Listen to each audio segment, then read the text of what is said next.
Zdravíme všetkých slovenských aj českých fanúšikov Jailbreaku. V dnešnom videu si povieme o 4 civiatvíkoch, ktoré by vám mohli zjednodušiť ovládanie vášho iDevice alebo ho inak vylepšiť.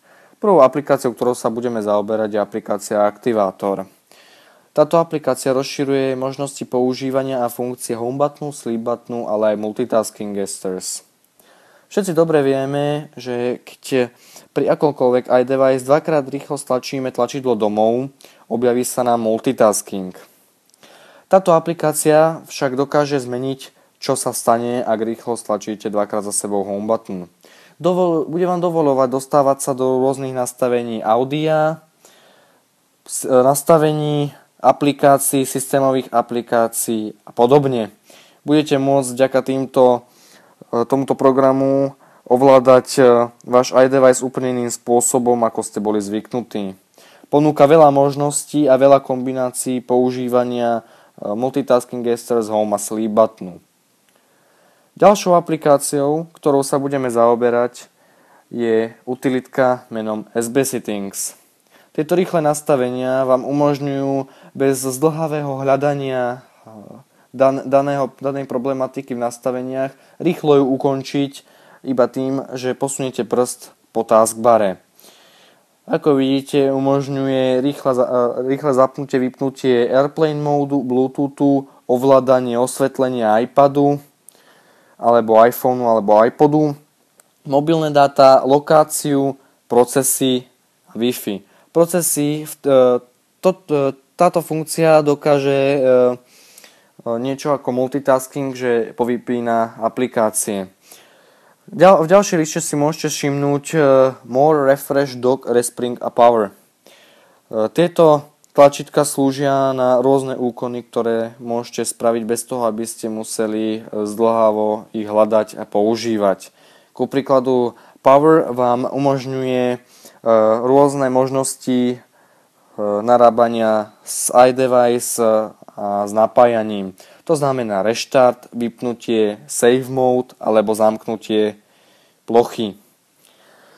Ďalším je respring, čiže reštartovanie springboardu, ktoré sa hojne využíva pri inštalácii nových aplikácií cez rôzne iPad Story alebo pri inštalovaní packageov zo CDE. Ďalej vám ukazuje táto utilitka aj vašu Wi-Fi adresu, data IP adresu, koľko sa práve používa pamäte na var a available memory, čiže voľnú pamäť, s ktorou môže užívateľ pracovať. Ďalšou veľmi skvelou utilitkou je No Lock Screen, ktorý sa vyskytuje pre iPad, iPhone aj iPod. Nachádza sa taktiež v SB Settings. Je to taký ako keby zámok. Tento tweak vám umožňuje dostať sa do vášho iDevice bez toho, aby ste museli akokoľvek zadávať heslo alebo slide to unlock. Proste jednoduchým stlačením sa okamžite dostanete na plochu a môžete s ňou pracovať. Ďalším, ktorým si povieme, je iPad Store. Keďže vieme všetci, že Hekulo.us musel byť vypnutý z neznámych dôvodov a príčin, vznikli a dostali sa do popredia iné iPad Story, ako napríklad iPad Store. Táto aplikácia vám umožňuje inštalovať si aplikácie do vášho iDevice bez použitia iTunes, čiže priamo cez vaše zariadenie.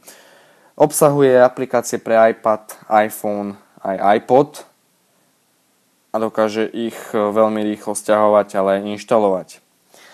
Ďalšou zaujímavou vecou v CDE sa stal Barrel. Barrel je aplikácia, ktorá mení užívateľské rozhranie rôznou formou animácie presúvania sa medzi aplikáciami. Napríklad takto. Volá sa to Merry Go Round a jedná sa o veľmi peknú animáciu prechádzania medzi časťami vašich aplikácií. Tak. To je pre dnešok všetko. Ďakujeme vám za vašu pozornosť a tešíme sa na ďalšie videá, ktoré budeme natočiť a dúfame, že si ich pozriete. Nezabudnite lajkovať našu stránku www.facebook.com/jailbreak.sk.cz.